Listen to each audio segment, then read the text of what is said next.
Hi, everybody. Welcome to another episode of Psychic Perspectives. I am Carol Geiler, medium and spiritual messenger. My lovely co-host, Sarah Camp, who is also a medium and a paranormal worker. Say hello. You look lovely Hello. today. Thank you. So the show we have for you today is actually on spirit guides. We're going to talk about who they are, what they can be, how to connect with them. It's kind of just a basic primer. So, I mean, if you're already in touch with your guides, I don't know whether this will have some value for you or not. It might, but we just kind of want to talk about our experiences and share a little bit with you to get you hopefully connecting and inviting to connect with your guides. So stay tuned and we'll get to the show.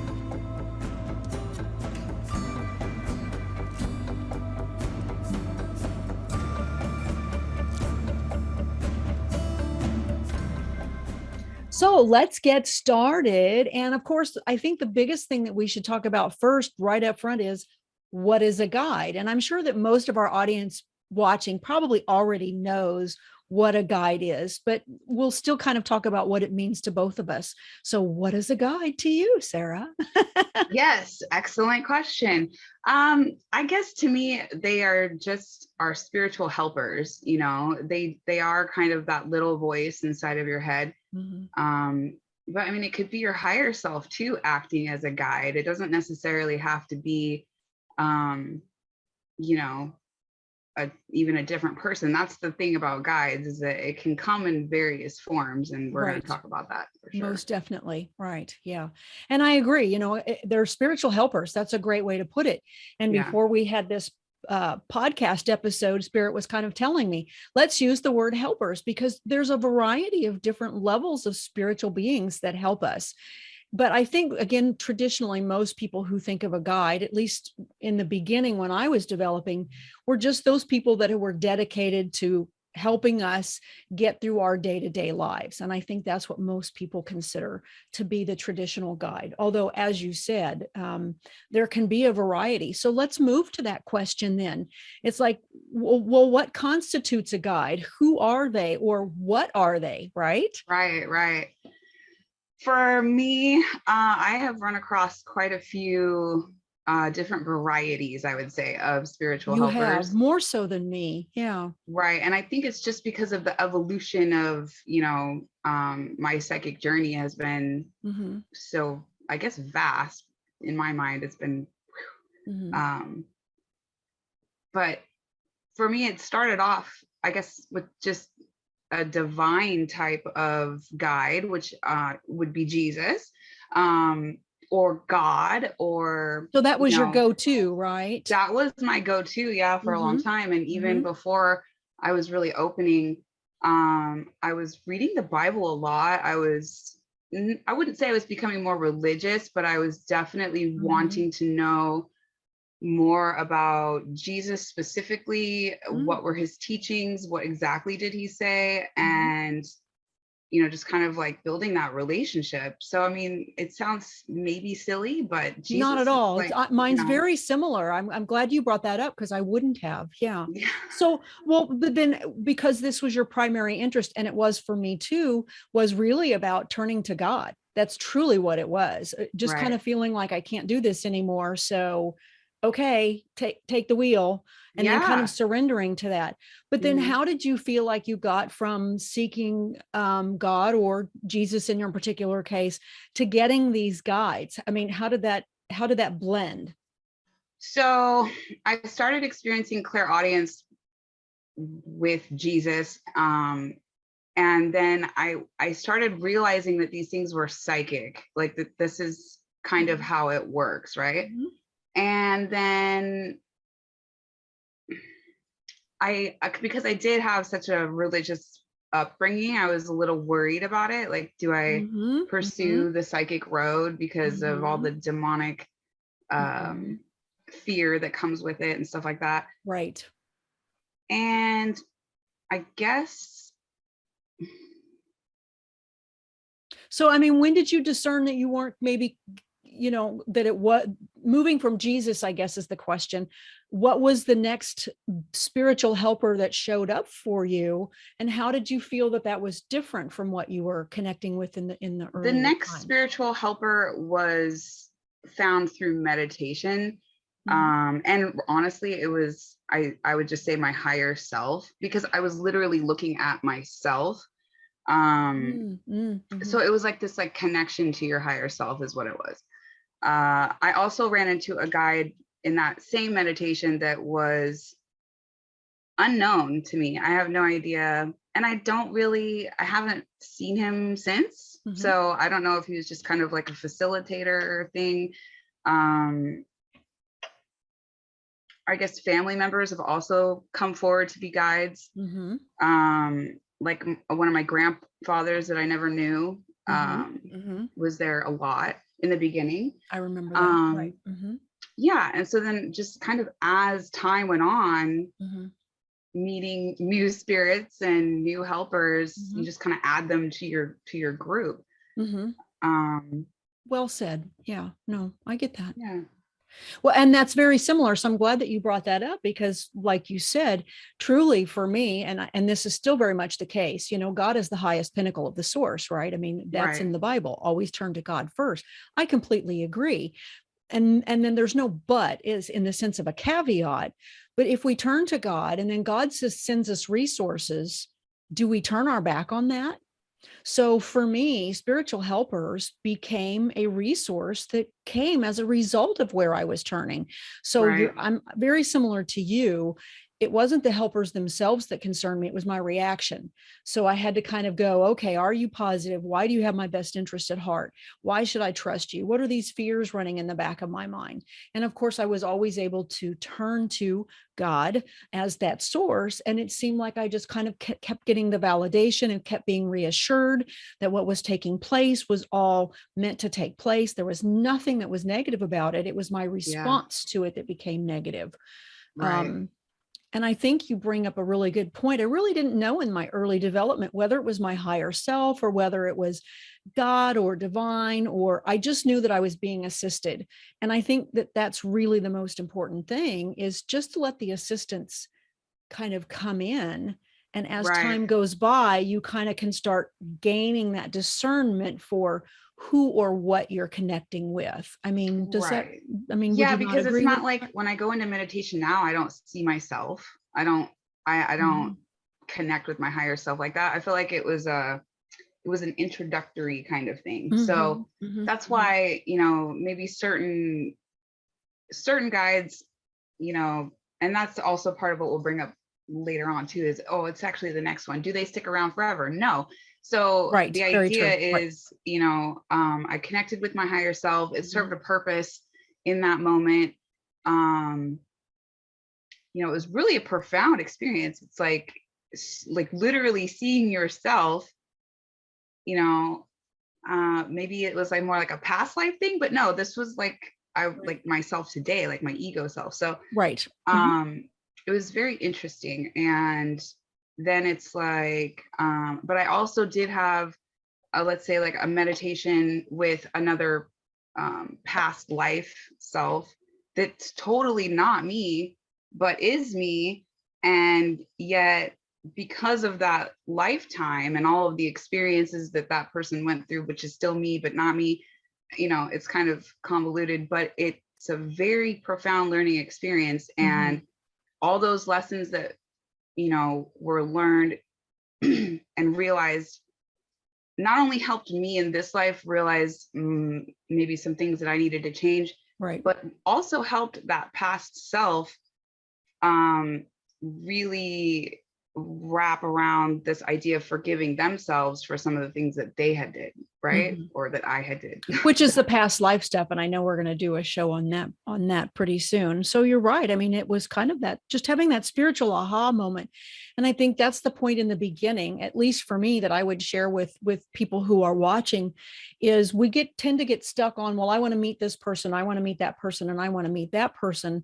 And I think if you take it to your source of divine, however you define that, or whatever word works for you, and you ask for that spiritual assistance, and then you just make room for that to come in, it'll evolve the way that it's supposed to, right? I mean, it might be a loved one. It might be what we consider the classical guide, you know, who's there to walk you through something. It might just be a single spiritual teacher, or you don't know what your experience is going to be like. Like you said, it could be your higher self. So I think the early stages is about turning to the right source, asking for spiritual assistance, and then letting that evolve as you evolve. As a matter of fact, that was one of the lessons I got from Spirit, from my daily lessons that I share on social media, my newsletter, is that our spiritual team evolves as we evolve. Yes. So when you said, do they stay with us forever? Now, I do think, based on what I understand, some guides and the traditional guides have been with us from the beginning and will be there for the end, because they kind of signed up for that. It's kind of like our parents, right? Or our siblings. We've signed on from a contract to have spiritual helpers that are there from beginning to end, just like our physical family. But that doesn't mean that we don't have spiritual helpers floating in and out all the time. I mean, is that your perspective as well? Oh, absolutely. So in another meditation, for example, this was during a class. We were supposed to try to connect with one of our guides and ask them more about our soul purpose or life mission, if you will. And I didn't have any expectations of what I was going to see or experience, but the person that came forward was actually this Indian woman, but more specifically, I found out it was Lakshmi from like the Vedic. Oh, right. From Hindu. Right. And she gave me this heart-shaped, like raw rose quartz type crystal. Okay. And told me that my purpose is to learn to love better. So it doesn't matter. It doesn't matter. It's not just love. It's like loving better. It's always expanding, always learning how to love better. That's a really good, that's a good one. Wow. That's great. But I had to find out who she was, because when I saw her, I was just like, oh, and I started describing her. And they were like, oh, you mean like her who was actually on the wall? And they're like, you're like, oh my gosh. Yeah. And I was like, wait, what? I was like, oh, weird. Don't you love when the validation comes? I mean, that's the other thing. You get validated when it's coming from that source, right? There's going to be validation to back it up. Yeah. So it was a really brief encounter. And that was the only time you've encountered her then? Was that that's the only time I've seen her like that. Yeah. I mean, I have a deck of cards that has like the ascended masters and stuff like that. Right. And when her card pops up, I'm always like, oh, but I don't like interact with her on a regular basis. So, but I do feel like those types of guides are the ones that kind of stick around with us from beginning to end. Even if we don't know they're there, Right. Well, and I think it's too, if you wanted to call on her, that doesn't mean that she wouldn't show up again. It may not necessarily mean that she needs to come and give you another message, so to speak. Right. Perhaps so, perhaps not. But that's the whole point of spiritual helpers is they're always accessible. It's like picking up the spiritual cell phone and going, hey, can you kind of show up? But I agree with you that sometimes we get spirits that pop in that we didn't ask for, that still have very important things. I mean, I've been surprised by recently, as I've been evolving right in my spiritual path and embracing more, I've had a collective group of beings come forward, which are Benedictine monks and sisters and nuns. Oh, yeah. Yeah. And their energy is just crazy. They are a collective in the sense that I realize there's not just one of them present. It's like this big, massive power. I can call on them anytime I want, but they're not part of my daily conversation. They kind of come if they have something that's important for them to convey or do with or for me, and I can always call on them. But again, it's not like your family that's there every day that you're interacting with. So, right. So I think we do need to get the idea that spiritual helpers, is just a great way of putting it. But I think for me, I look at guides as those ones that are there with us, like our family members. They're the people that are our core, but not to limit that, because loved ones are always great spiritual helpers, right? Helping us through grief, through forgiveness, us forgiving them, providing insight and clarity about experiences. Yeah, definitely.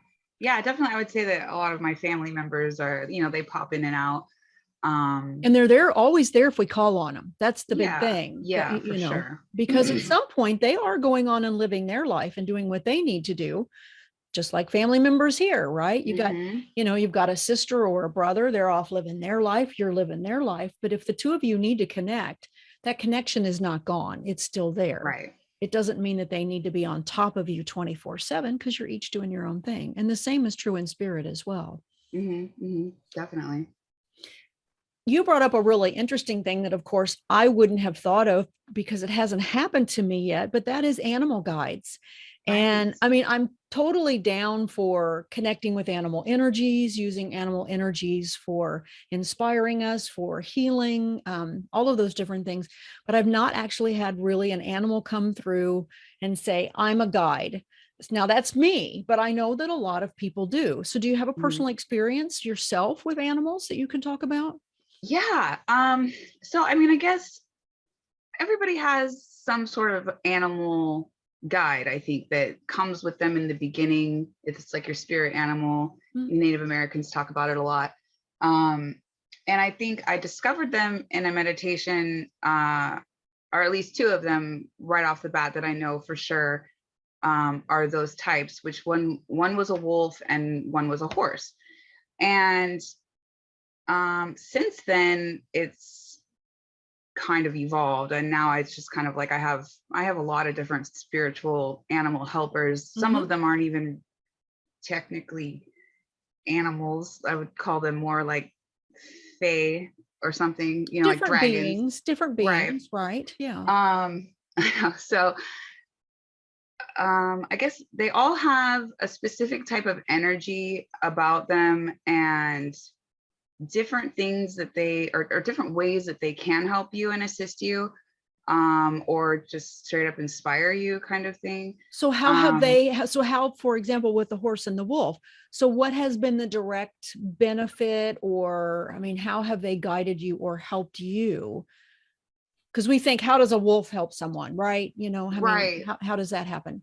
Well, as far as the wolf is concerned, I just had the one to start. I noticed her in the woods, and I was like, oh, there's a big ass wolf right there. And but I wasn't scared. Like, there's definitely like just a knowing that this is one of your spirit animals. Mm-hmm. But it wasn't until much later on that she became this like really great ally, because we were doing a case that involved I guess just like bad people that you know were there's like things you can do to like capture, I guess, spirit animals or something. Like, anyways, I ended up rescuing a couple from this Mm-hmm. place that wasn't, and so now I have like a pack of wolves, and they keep away other negative energies. And they're very protective, they are very wise, they're very, when you look up the meaning for them, Mm-hmm. they're They're the also very guardian, right? They're the right. guardian, And right? they're also linked to I guess just like psychic powers and stuff like that. So there, like I said, there's lots of different ways, but as far as for me, Mm-hmm. astrally, they have been a tremendous help. They're Mm-hmm. great trackers. They all have like weird personalities. I mean, it's weird, but it is what it is. The horse, Right. I guess I haven't had my whole life I was around horses, and I find them to be very healing. I think Mm-hmm. horses are also one of this very like intuitive, empathic type of animal that when you learn how to connect with is its own skill. Mm-hmm. So I think that just having them in my life was part of that too. But as far as like astral and stuff, I've met other, I guess, types of horses like the Pegasus, Mm-hmm. which I never thought would be useful, I suppose, but Mm-hmm.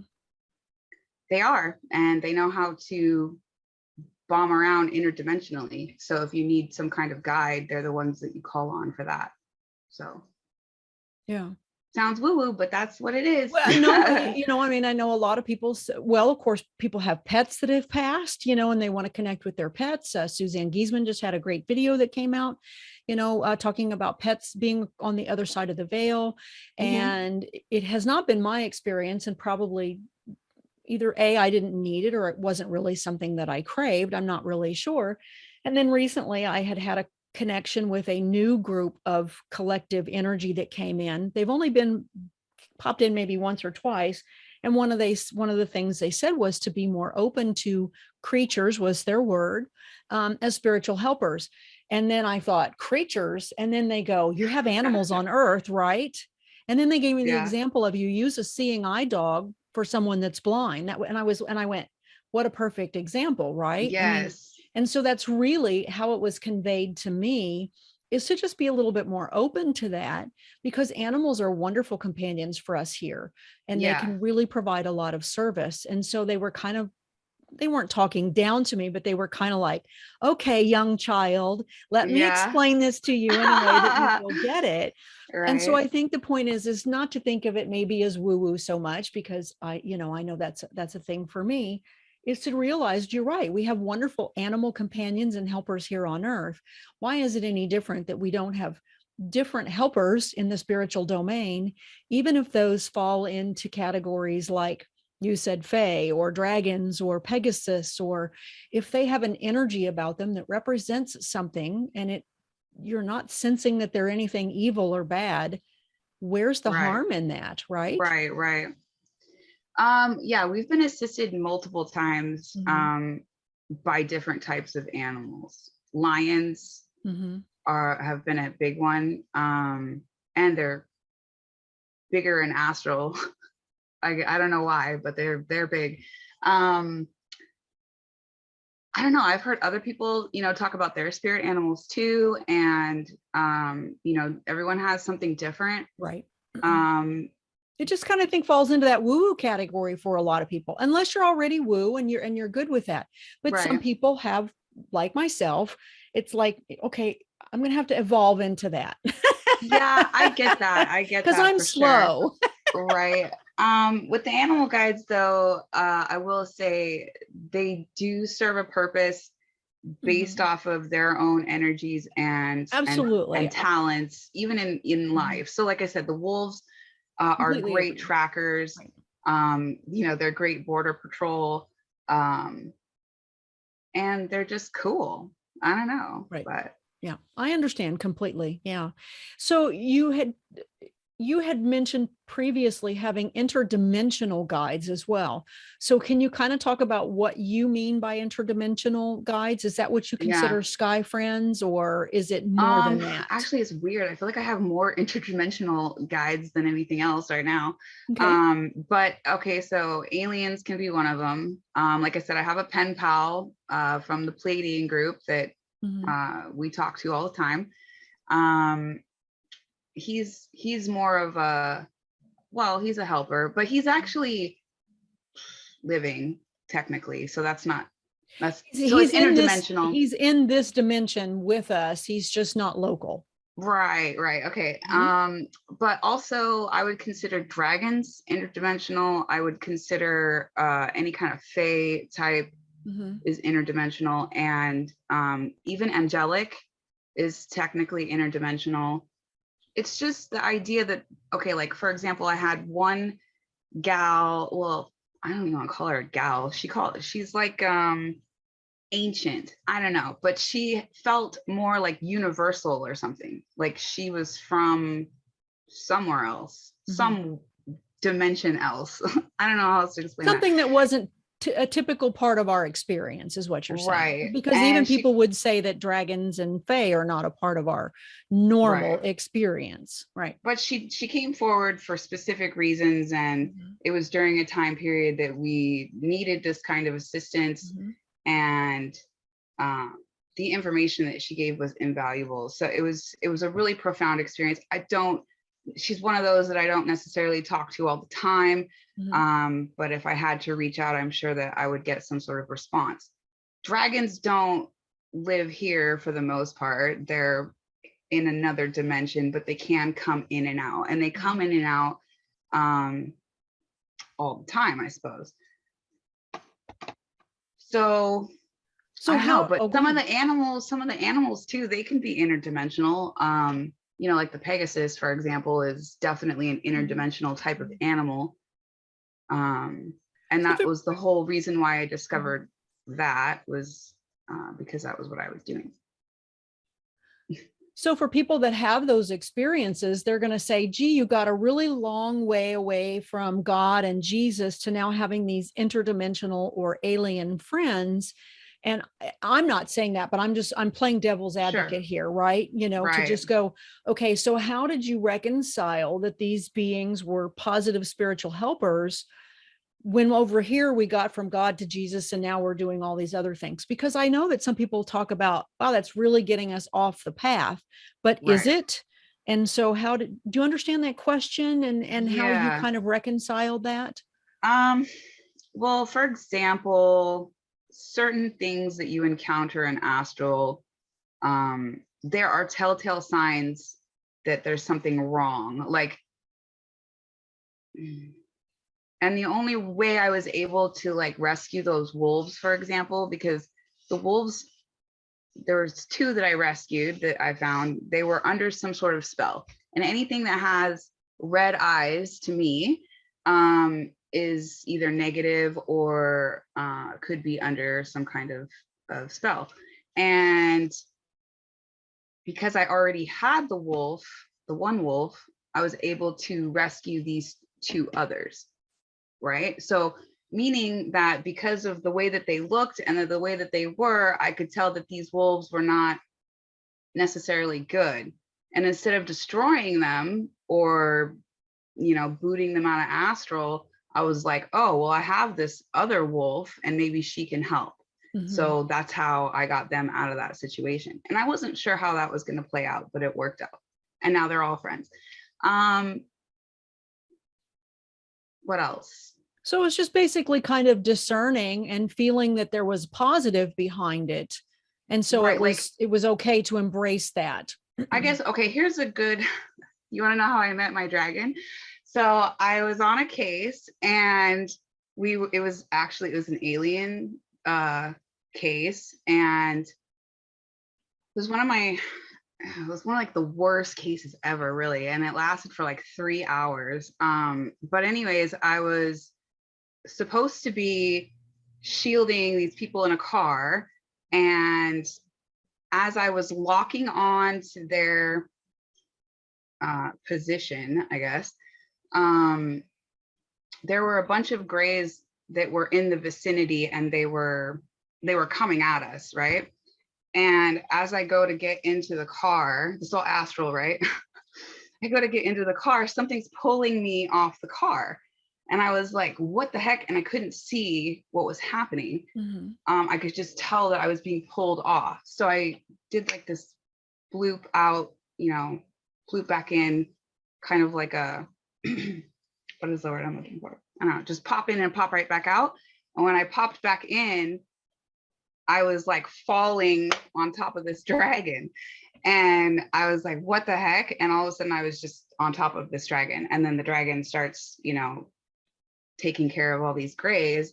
And then I just like walked right off and onto the car that I was supposed to be in. And then it was like that moment that I knew, because he's helping me, you know. I see what you're saying. Sure.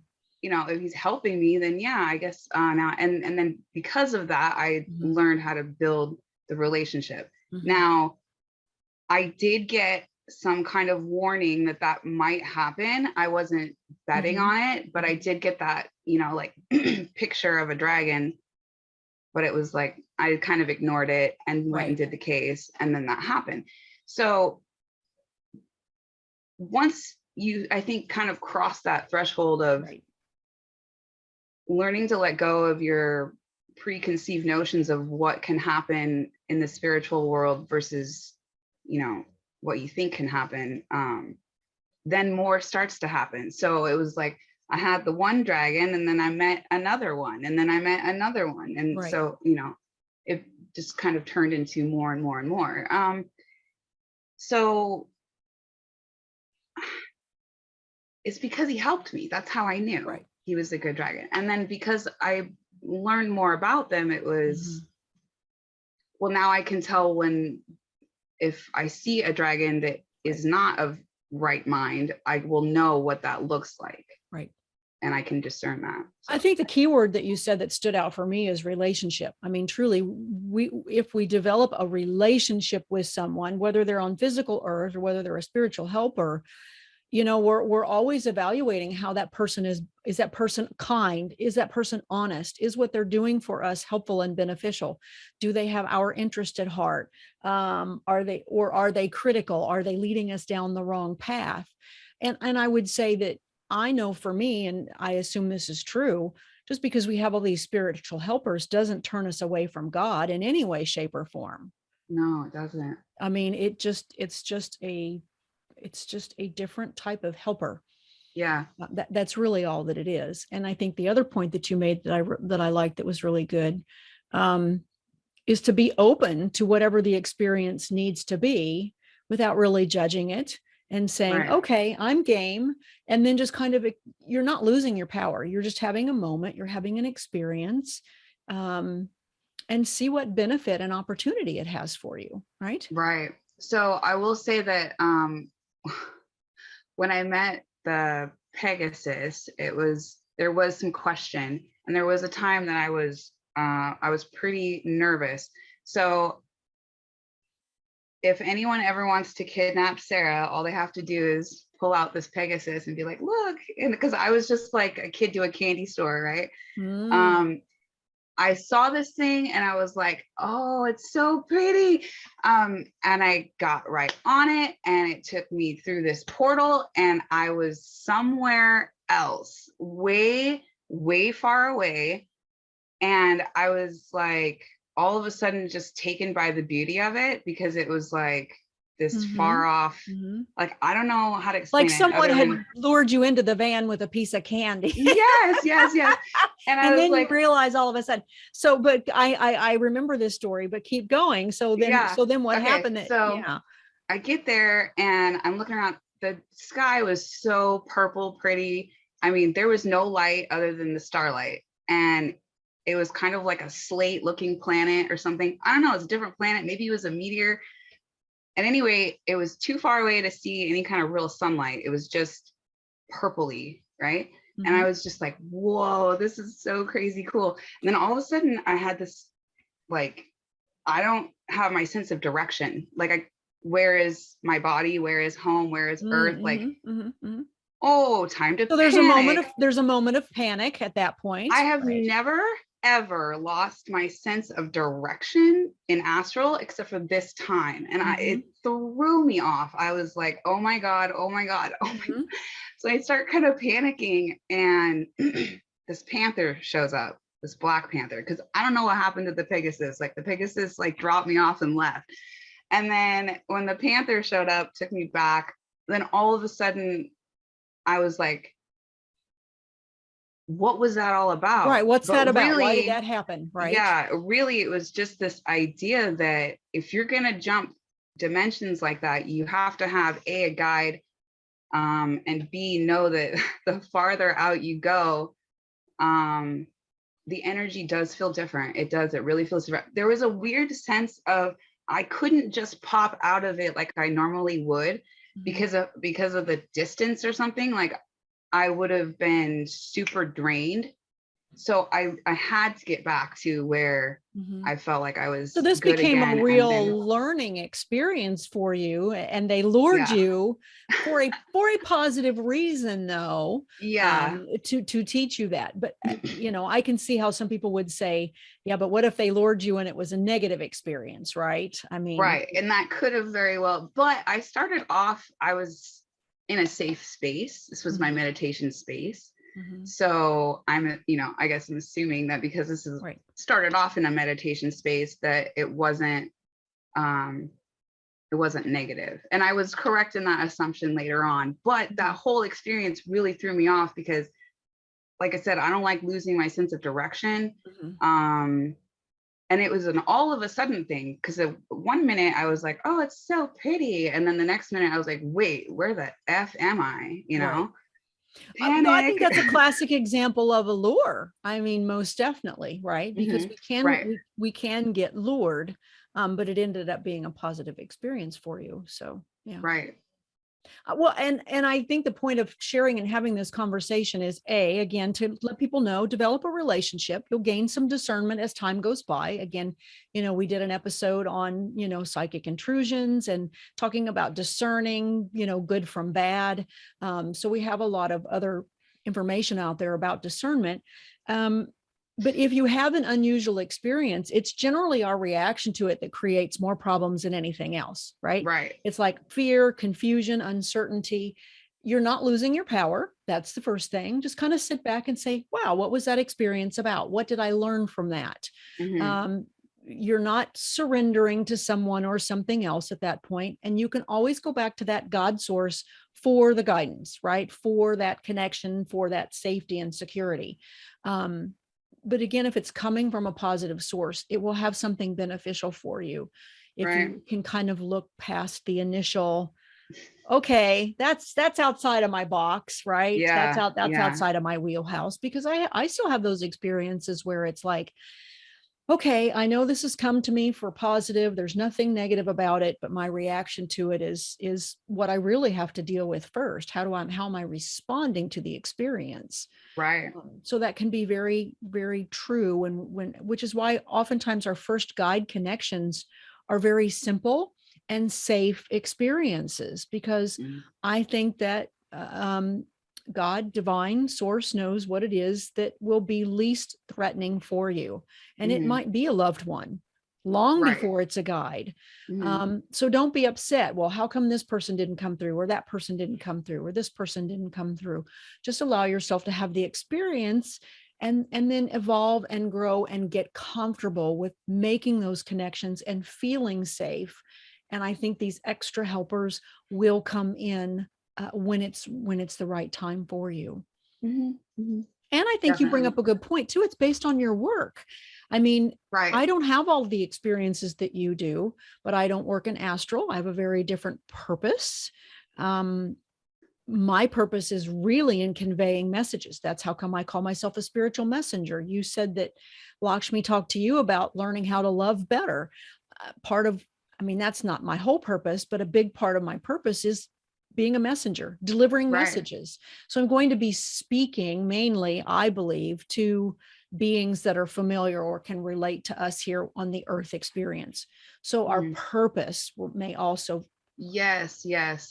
That would definitely have a your spiritual helpers will be different, is what I'm saying, right? Yes. So not to judge, well, I haven't had that experience. You may not need it. Well, and you may never have that you probably won't ever have that exact experience, but you could have something similar. You might, right? Exactly. Just depending on the situation.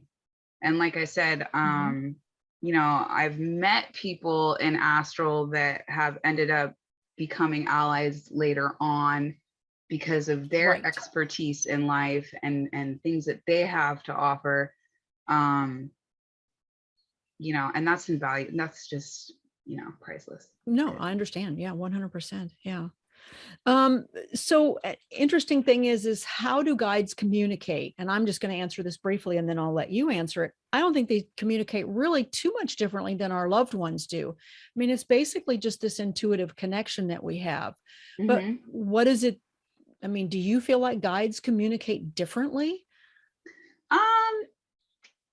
Doesn't it depend on the helper? Because each helper communicates differently, in my opinion. Yeah, I would say that it probably depends on the guide specifically, and that guide will most likely give you their particular sign that you need right there. And so their symbol, like what maybe reminds you of them. That would be like, let's say it's your grandma.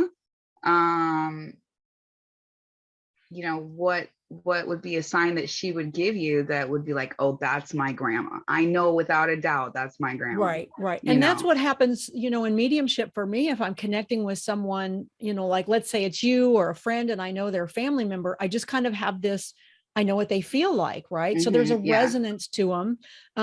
Didn't you have a grandmother that had something to do with baskets? Yeah. Yeah.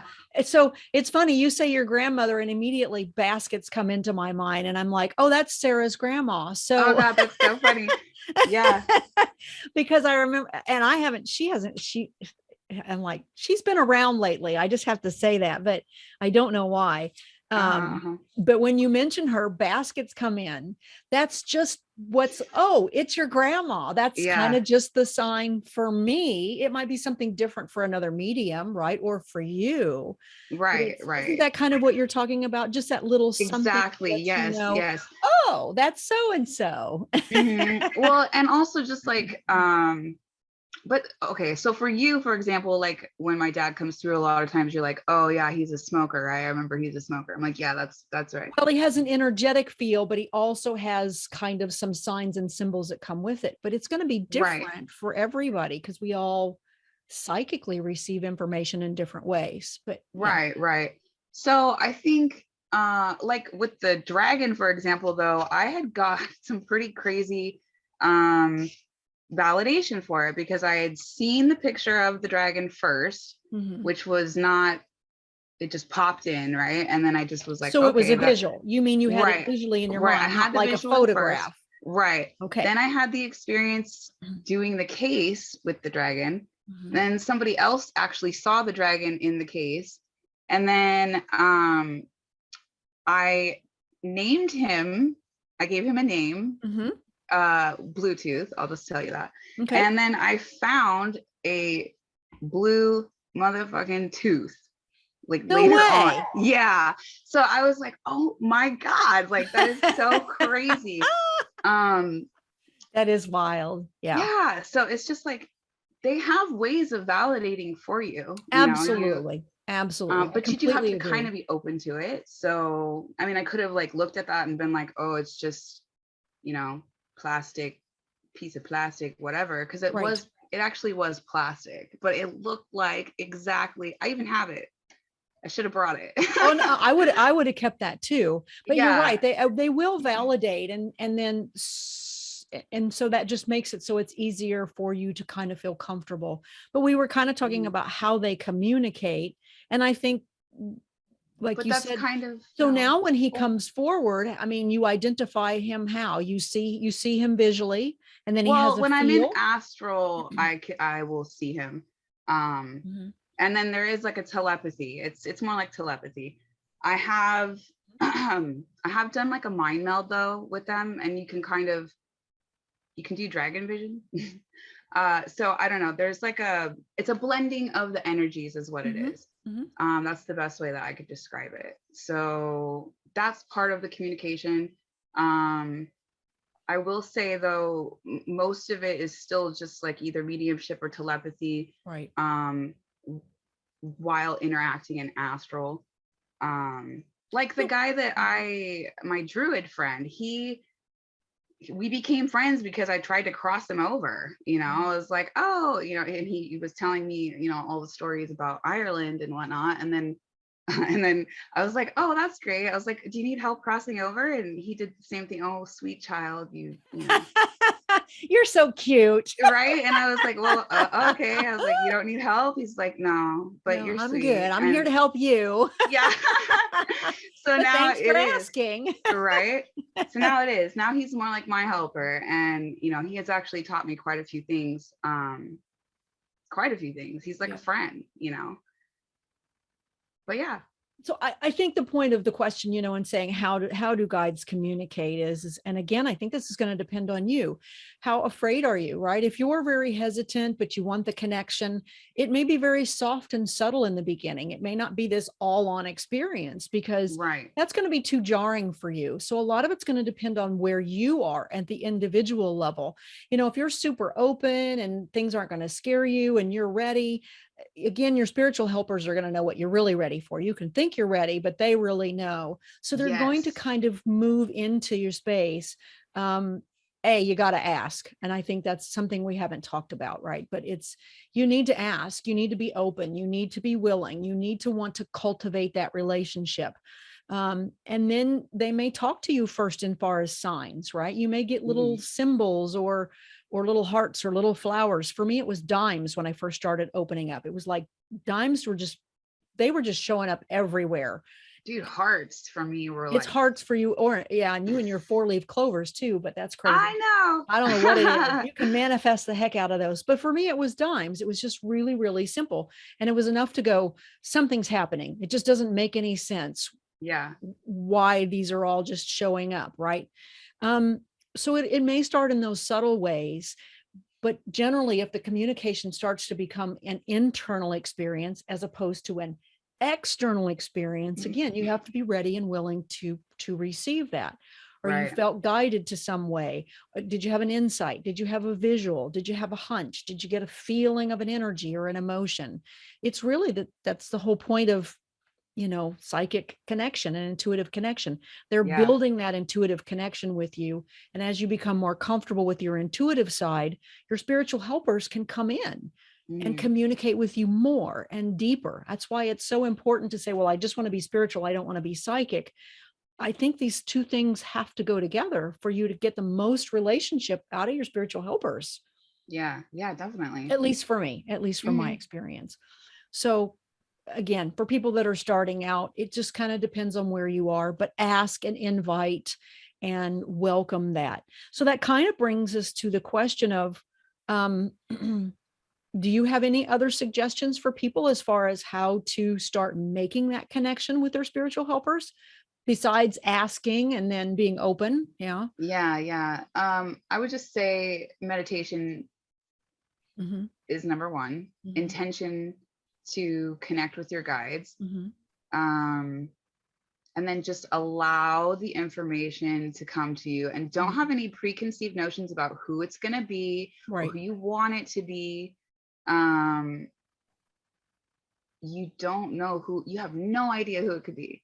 Right. It could be just someone that you've never seen before. Because for me, that's how it was. The first time I really got through like a good meditation, and I was like, I want to meet my guides. And I ran into myself and some other guy that I've never, and I don't really see him much anymore. It's like I've seen him a couple times.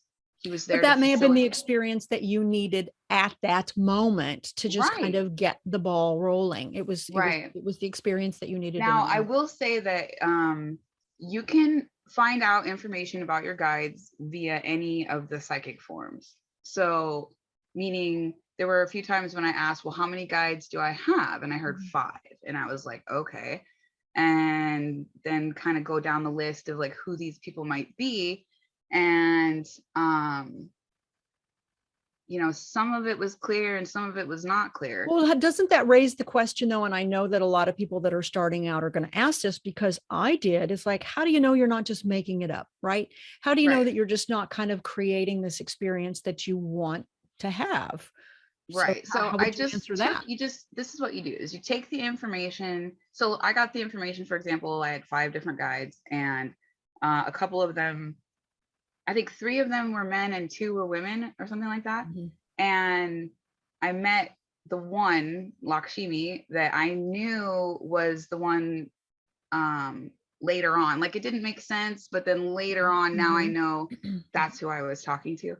And I don't know, you don't know the form. So don't get hung up on, like I said, who you think it's going to be. I had someone named Joseph, and I was like, Joseph, like, who's that? Oh, it turns out he's Native. He's a Native American. And then come to find out later, there's like a Chief Joseph that was from the same time period. He's probably my guide.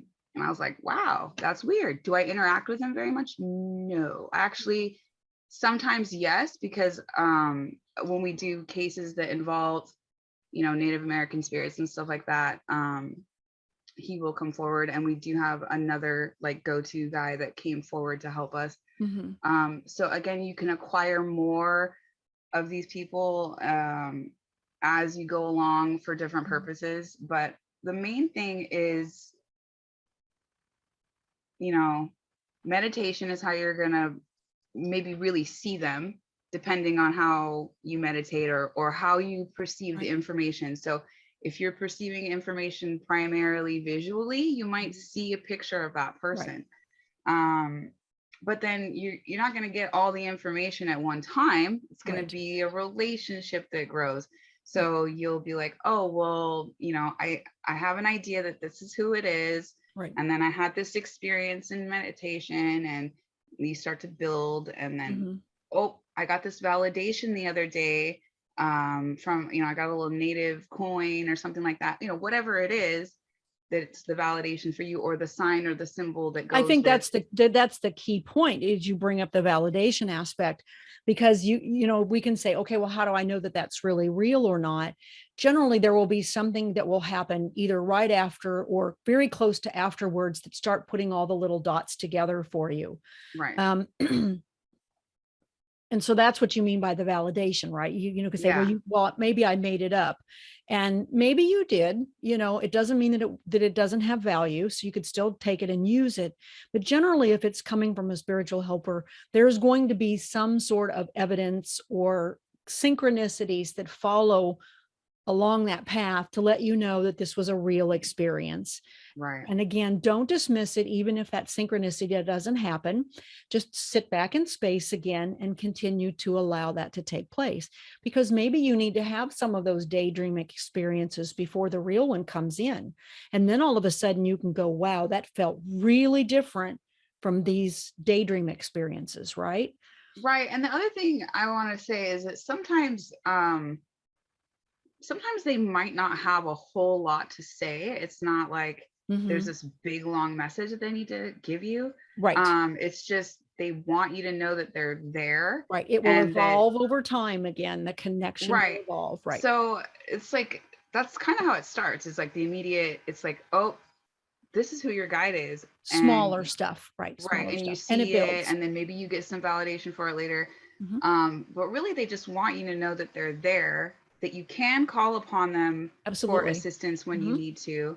And you don't know, I mean, like Chief Joseph, for example, maybe he was somebody that was a family member in another life. Maybe I was connected to him in another life. Maybe I wasn't, but we don't know. Right. You just be open to that experience. Very true. Right. Very true. Yeah. I will share. I feel like I'm supposed to share this story because it kind of keeps coming up. And I'm like, okay, I'll talk about it. Yay. And I had I work with people to help them improve mental, emotional, physical, and energetic aspects, right? When I'm doing sessions with people, it's about optimizing their well-being. We may be spending a lot of time talking about the emotional or the mental or the physical, depends on what the person needs when they come. And so my newsletter now, I'm doing more and more wellness, physical wellness messages from spirit. And I have one guide who represents the physical wellness group, right? Okay. Yeah. And so he came through one day and he called himself Dr. Douglas. And I said, well, that's a weird name. Okay, whatever. And he comes in, he feels like he's on a certain side, always feels like he's hanging onto my arm. So there's a physical connection. I don't feel any he's the only person that connects with me like this. I feel like somebody's grabbing me. I wonder if it's the blood pressure cuff. Oh, I never even thought about that. That's so funny. I just recognize it as a physical connection. So the same night he came in, one of the other spiritual helpers that I was familiar with, she connects to my emotional group, right? She's there for my emotional stuff. She'd given me a poem about home, right? Okay. So follow these pieces, because this is it's complicated, but it all ties together. And this is the point. So I get the poem from her. It's all about home. And then I get the new guy that comes in and he says, Dr. Douglas. And when it's all said and done, he goes, Daniel Douglas Hume. Daniel Douglas Hume. Now, I knew that name from parapsychology. He was one of the most studied mediums back at the turn of the century, when mediumship and spiritualism and all of that were on the rise, the birth of parapsychology. But I couldn't figure out why this Dr. Douglas would tell me this guy's name, other than the fact that Douglas was kind of in the name. So I went, I got to Google this name, right? It's like, I remember him, but I can't remember why. So then when I looked it up, he was a physical medium. Oh, no kidding. And Dr. Douglas is here to work with me, with a group of individuals, to help people with their physical wellness. Very cool. And it came, even though his last name is spelled Hume, Hume, or is it either way, it's spelled one way, but it's pronounced home, which is what the poem was about. Okay. So you kind of see how all of it's like the tooth, right? It's like all of these pieces, puzzle pieces, start to fit together in a way that you go, I don't think I could have put all those pieces together. Right. You know, it's like, if I did, my subconscious is crazy complicated for it to have created this web. And so I guess that's kind of the example that I want to give of all of these little breadcrumbs that came together that I went, there's just too much context. Exactly. It's not a coincidence. It's not a coincidence. It's not a figment of my imagination. And if it's not a figment of your imagination, they will line these experiences up for you synchronistically so that you can go, okay, that has context, that has meaning, that has relevance.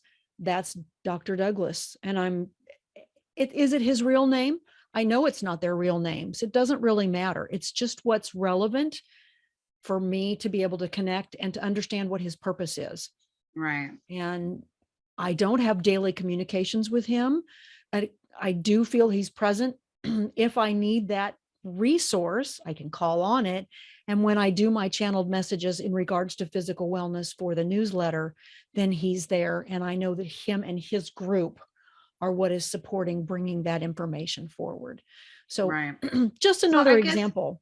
Yeah, I think when we're talking about guides too, and how often we communicate with them, and who do we really listen to and stuff like that, I think it's important to maybe have like a tier, like the higher divine ones are the ones that you really want to go to for big problems, or ones that pertain to you and your own soul, more so, I guess, than maybe something else, that like what you're talking about with the medical physical wellness. That's like kind of like he's like a specialty guy, so that makes perfect sense to me. Yeah.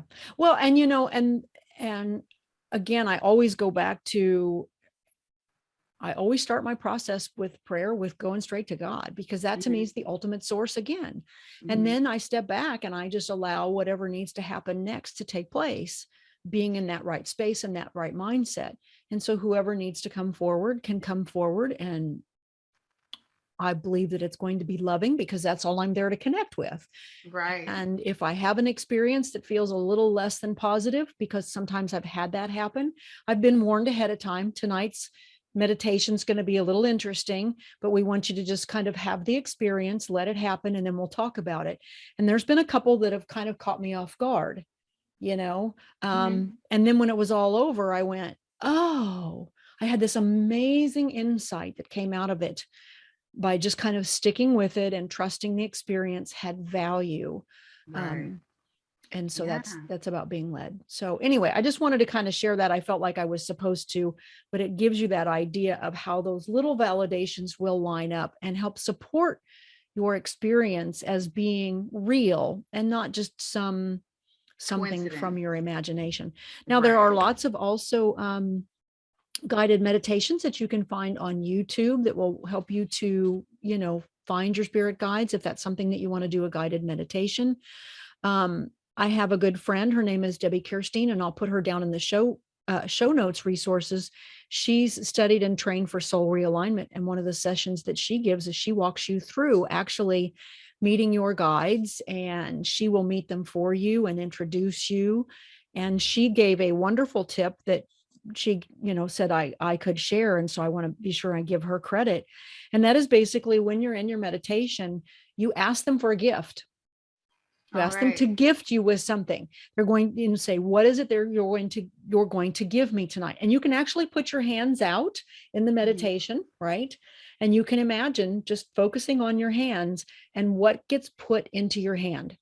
Right. So And twice then, I've been gifted things. mm-hmm, The one time I was gifted the rose quartz. mm-hmm, And then another time randomly by this like angel that I've never seen before. Um, at least I think he's an angel. Could have been an alien, but I'm pretty sure he was angelic. Um, he looked very elvish, and I swear I thought he was Archangel Michael at first. But he gave me this stone, and it was like a cluster stone, but it was very small. mm-hmm, And then when I looked it up, it was like the meaning of it was directly aligned with angelic energies, and I mm-hmm, was like, oh, that's weird. mm-hmm. So yes, pay attention if you receive something Right. in meditation. It's extremely important because it could have Right. the communication, the Right. symbolism that you're talking about. And ask what the gift means, or it's so, I have a guide that put a book in my hand, and I said, oh, this is a huge book, and I said, well, what is this book for? And he said, everything in your life is written in this book, and I write in this book. I'm documenting your life for you. And then he showed me all these empty pages that hadn't been written yet. And so I thought, Mm, oh, this is a really cool experience. And yeah, so just kind very of have the interesting. experience and let it Hmm. happen. But it was kind of a way to let me know that this person is the person that's with me through my life, right, as a Hmm. guide, and he's Right. kind of documenting and keeping a record.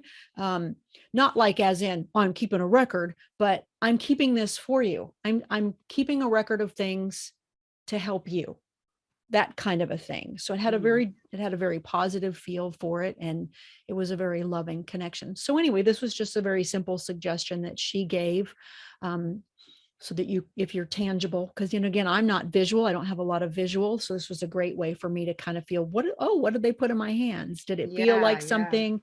Did we see something? What are you hearing? What emotion comes to you?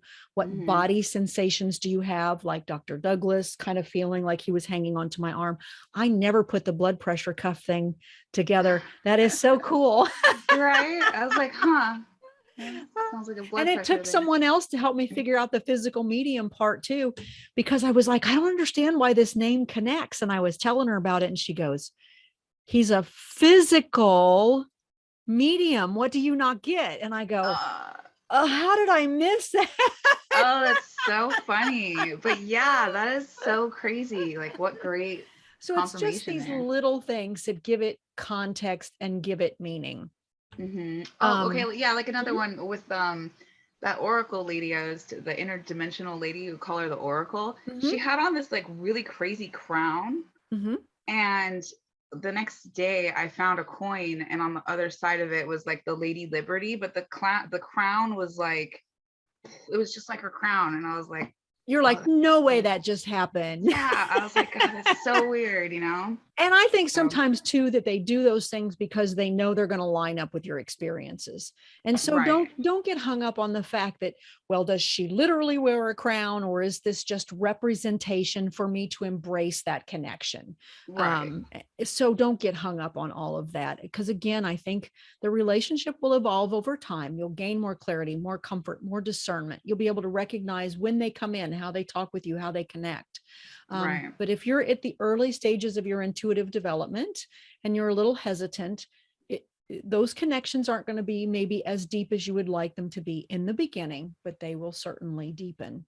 I just wanted to share a blog post that I wrote, and this has probably been easily 4 or 5 years ago. And I had received it from Spirit, and it was about the 3 relationship levels that we have with our guides. And of course, at the time I called them guides. Now I've kind of been instructed to use helpers, because there's a they are really helpers. there's a vast array in there. Yeah. And at the time I was only in stage 2, and I knew it.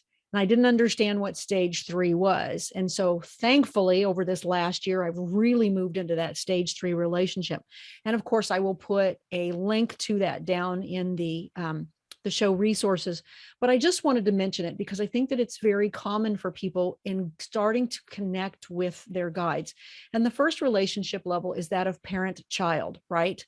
And so what happens with the parent child is We want to connect with our guides to, well, tell me what I'm supposed to do. Tell me where I need to go. I want this, and you need to give me this. And why aren't you telling me this? And why aren't you helping me with that? And blah, blah, blah, blah. So it's a very juvenile relationship, right? We have all these expectations that our guides are going to solve our problems, tell us everything we want to know. And if they aren't, they must not really love us. Right. And I mean, do you remember that phase? I know I do. Or did you ever go through I would that? say there was definitely it was like a whiny baby phase, you know.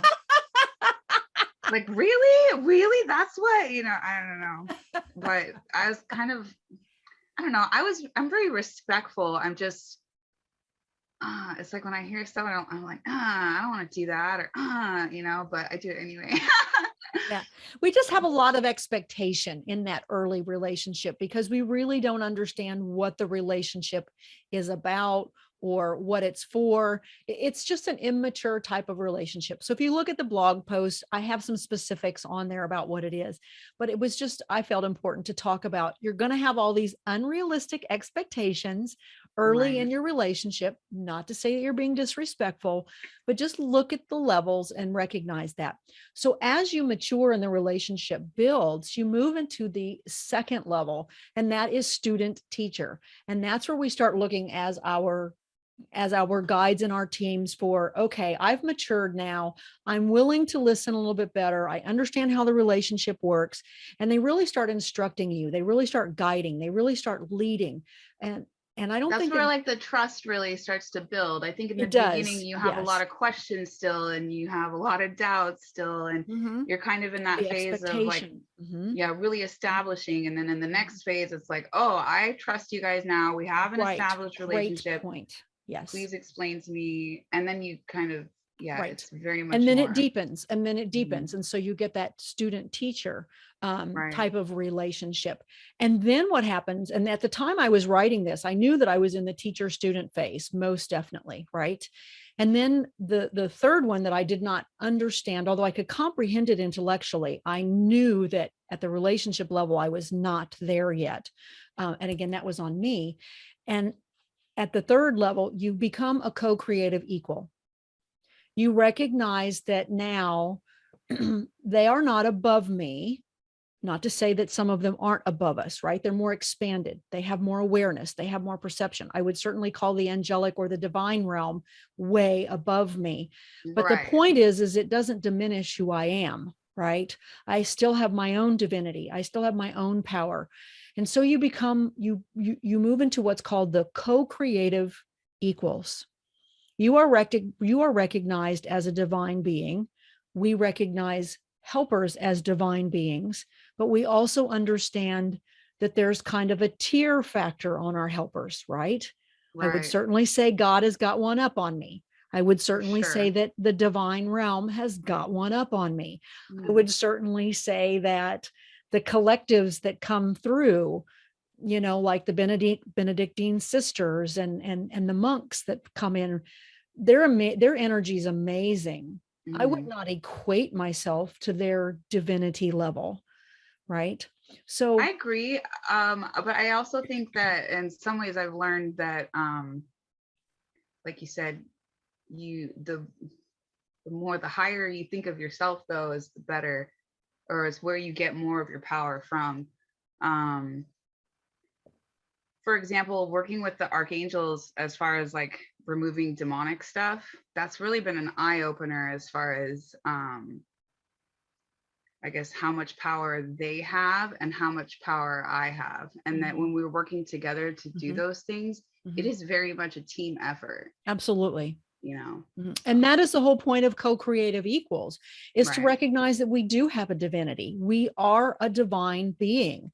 And yes, we have our limitations, right? We have our faults, we have our flaws, but we still have that divine spark, right? Made in God's image, right? I mean, we're here for a reason, for a purpose. And then, though you're right, the more we connect with that divinity, that's when the relationship becomes that of co-creative. I work with spirit to deliver messages. They talk to me, I talk to them, I ask questions, they make suggestions. It is a partnership now, which is very different from teacher student.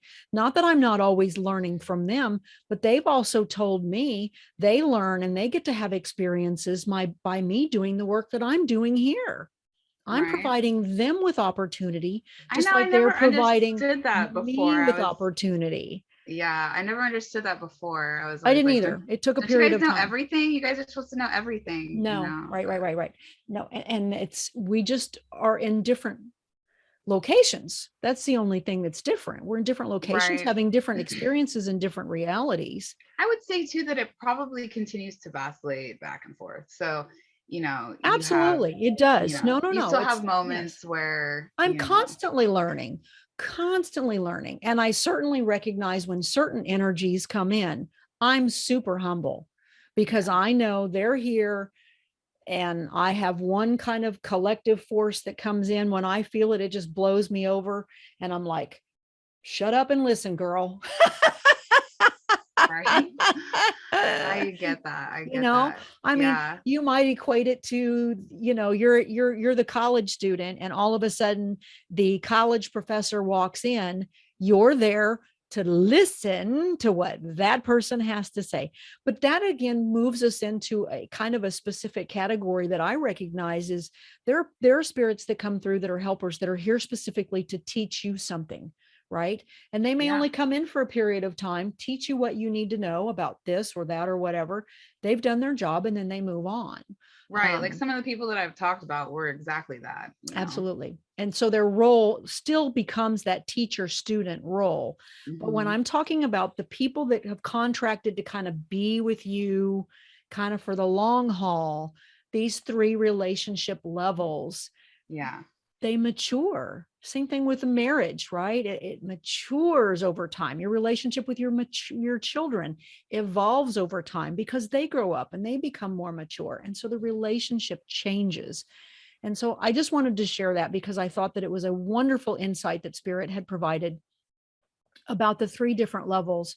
And there's some questions in the blog post that kind of get you to look and go, okay, I see where I'm at, or maybe where I'm not having the right perspective, and you can kind of take a look at that. So I would say also in that particular cat, like I would give animals and dragons more credit as far as what we think they know and what they don't know. I've gotten a lot of really great wisdom from my animal guides or from my dragons even. So and that's probably good advice for me, and I think that's something that I need to grow into a little bit more.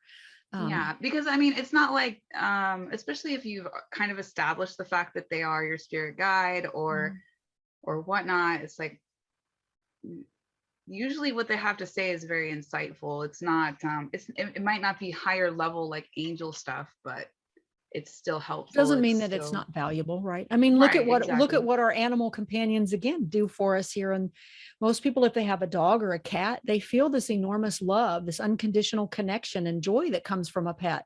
So who's to say that we cannot connect with those spiritual energies on the other side as well, and what they'll have benefits for? So very true. Exactly. Well, so I hope that this has been beneficial for people. I know it was just kind of a basic primer, kind of just talking about some of the things that you can expect, the relationships that you can have, what the communication will look like. And I think I'm with Sarah here. It's about being open, creating that space, and just letting things evolve over time. We also have a viewer Q&A. So if you have any questions, you can get a hold of Sarah or I, or make a comment here on YouTube or our social media pages.